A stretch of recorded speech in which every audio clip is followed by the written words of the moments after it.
of Article 150 in Title 3. This is Article 151, resistance and disobedience to a person in authority or the agents of such person. Person in authority and agents of person in authority who shall be deemed as such. Tumults and other disturbance of public orders, tumultuous disturbance or interruption liable to cause disturbance, unlawful use of means of publication and unlawful utterances, alarm and scandals, delivery of prisoners from jail, evasion of service of sentence, evasion of service of sentence on the occasion of disorder, conflagrations, earthquake, or other calamities, other cases of evasion of service of sentence, plus commission of another crime during service of penalty imposed for another offense penalty. So this is the Title 4. Article 161. Counterfeiting the great seal of the government of the Philippine Island, forging the signature or stamp of the chief executive, using forged signature or counterfeit seal or stamp, making and importing and uttering false coins, mutilation of coins, importation and utterance of mutilated coins, sealing or false or mutilated coin without connivance, forging treasury or bank notes on other documents payable to bearer, importing and uttering such false or forged notes and documents, counterfeiting, importing and uttering instruments not payable to bearer, illegal possession and use of false treasury or bank notes and other instrument or credit. How forgery is committed: falsification of legislative documents, falsification by public officer, employee, or notary, or ecclesiastical minister, falsification by private individual and use of falsified documents, and falsification of wireless, cable, telegraph, and telephone message and use of said falsified messages. So this is the Title 6, Article 195. What acts are punishable in gambling? Importation and sale and possession of lottery tickets or advertisements, betting in sports contest, illegal betting on horse race, illegal cockfighting, grave scandal, immortal doctrines of sense, publication and exhibitions and incidents, shows, prostitutes, penalty. So, Title 7. Who are public officers? Knowingly rendering unjust judgments. Judgment rendered through negligence. Unjust interlocutory order. Malicious delay in administration of justice. Prosecution of offense, negligence, and tolerance. Betrayal of trust by an attorney or solicitor.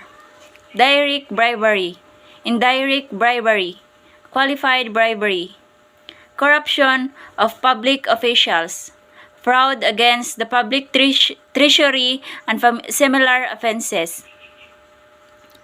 Other frauds, prohibited transactions, possession of prohibited interest by a public officer, malversation of public funds of property, presumption of malversation, failure of accountable officer to render accounts, failure of a responsible public officer to render accounts before leaving the country, illegal use of public funds of property, failure to make delivery of public funds or property. Officers included in the preceding provisions: conniving with or consenting to evasion. Evasion through negligence.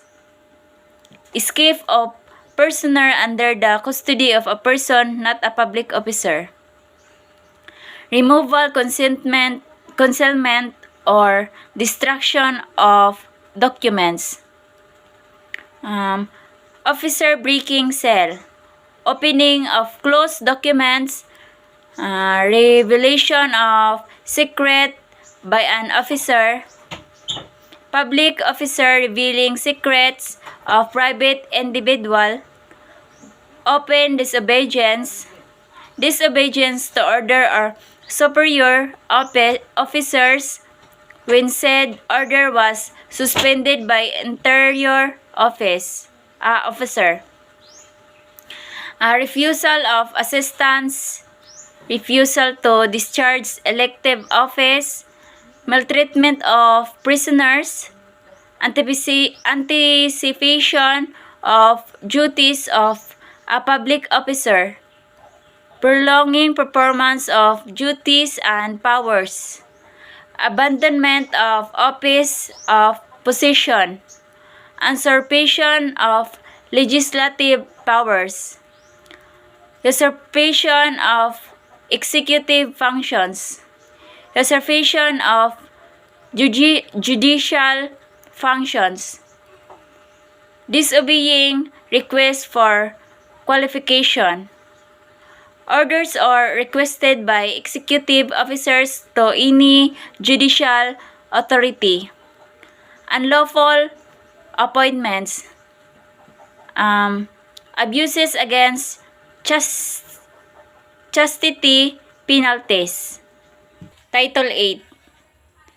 Article 246 Parricide. Death or penal or physical injuries inflicted under exceptional circumstances. Murder. Homicide. Penalty for frustrated parricide, murder, or homicide. Death caused in a tumultuous affray. Physical injuries affected in tumultuous affray. Giving assistance to suicide. Discharge of firearms. Infanticide. Intentional abortion. Unintentional abortion. Abortion practiced by the woman herself or by parents.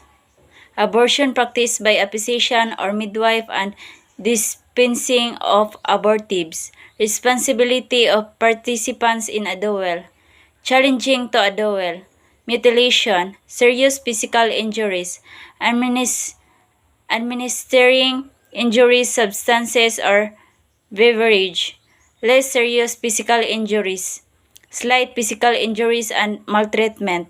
Rape when how committed, rape is committed. Penalties. Effect of pardon. Presumptions. Title 9. Kidnapping and serious illegal detentions. Slight illegal detentions. Unlawful arrest. Kidnapping and failure to return a minor. Inducing a minor to abandon his home. Slavery. Exploitation of child labor. Services rendering under compulsions in payment of debt. Abandonment of person in danger and abandonment of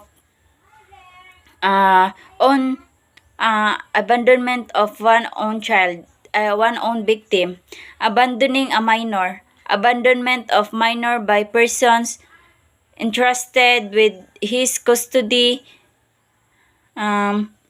indifferent of parents, exploitation of minors, additional penalties for other offenses, qualified trespass to dwelling, other forms of trespass, grave threats, light threats, banned for good behavior, other light threats, grave coercions, light coercions, other similar coercions, formation, maintenance, and prohibitions of combinations of special or labor through violence or threats, discovering secrets through seizures of correspondence, revealing secrets with abuse of office, Revelation of industrial secrets. Title 10. Who are guilty of robbery? Robbery with violence against or intimidation of persons, penalties. Robbery with physical injuries committed in an uninhabited place and by a band or with the use of firearms on a street, road, or alley. Definition of a band and penalty incurred by the members thereof. Attempted and frustrated robbery committed under certain circumstances. Execution of deeds by means of violence or intimidations. Robbery in an inhabited house or public building or edifice devoted or worship. Robbery in an uninhabited place and by a band. What is an inhabited house, public building, or building dedicated to religion worship under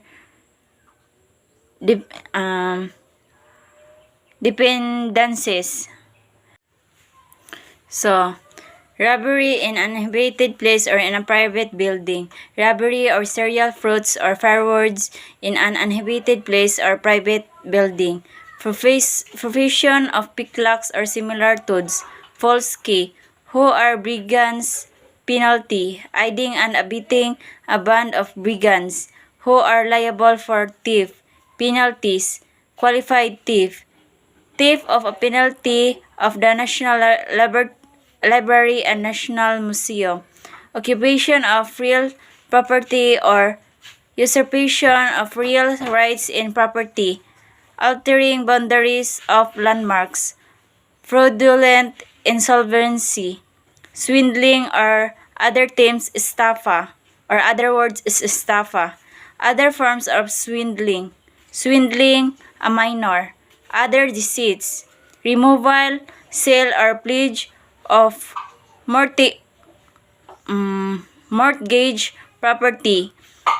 Destructive arson. Other forms of arson. Arson of property of small value. Crimes involving destruction. Burns one's on properties as means to commit arson. Setting fire to property exclusively owned by the offender. Who are liable for malicious mischief. Special cases of malicious mischief. Damage and obstruction to means of communication. Destroying, damage status, public monuments or paintings. Person accepts from criminal liability. So, Title 11. Who are guilty of adultery, concubinage, act of lasciviousness, qualified seduction, simple seduction, act of lasciviousness with the consent of the offended party, corruption of minors, white slave trade, forcible abduction, consented abduction, prosecution of crime of adultery, concubinage, seduction, abduction, rape, and acts of lasciviousness. Civil liability of persons guilty of crimes against chastity. Liability of assistants, guardians, teachers, or other persons entrusted with the custody of the offended party. Title 12. Simulation of birth, substitution of one child for another, and concealment of abandonment of legitimate child. Usurpation of civil status. Bigamy. Marriage contracted against provisions of laws. Performance of illegal marriage ceremony. Title 13. Definition of libel. Requirements for publicity. Libel means by writing or similar means, threatening to publish and offer to present such publication for compensation. Prohibited publication of acts referred to in the Course of official proceedings. Slander. Slander by dead. Persons responsible. Proof of the truth. Libellous remarks. Inciting innocent person. Intriguing against honor. Title 14. Improduce and negligence. Title 15. Application of laws enacted prior to the code. And lastly, Article 367, repealing clause. And that's all. Thank you.